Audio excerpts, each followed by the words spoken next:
GETTYMacron has been slapped with 3 months of punishing strikes. The relentless strikes begin tomorrow and will run for a grueling 12 weeks in successive waves of 2 days, bringing France to a standstill and completely paralysing the country. The 4 main unions representing exasperated rail workers have called the revolt against opening the national SNCF rail monopoly up to competition as required by EU law.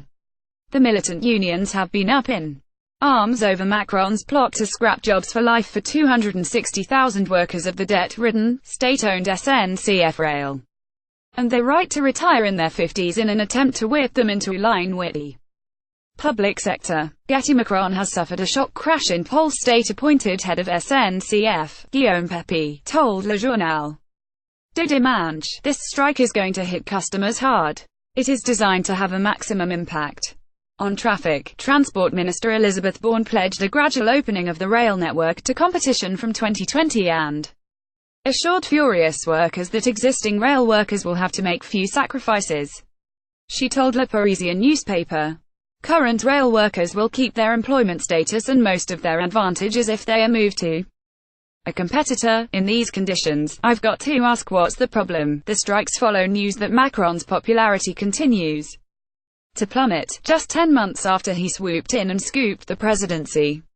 Getty up to 53% of commuters slammed the rail strikes as unjustified. Up to 53% of commuters slammed the rail strikes as unjustified, down from 58% 2 weeks earlier, a survey revealed.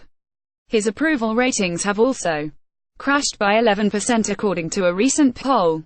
But despite the unions chipping away at his image, a gargantuan 70% back his rail reforms, as many of the French now accept the country can no longer afford to spend a crippling 56% of its GDP on the public sector. However, critics have dubbed Macron the president of the rich, after angry pensioners had their income cut following his tax reforms. Critics have dubbed Macron the president of the rich, after angry pensioners had their income cut following his tax reforms. Farmers followed suit with their fury and booed him at a recent agricultural show because of low producer prices.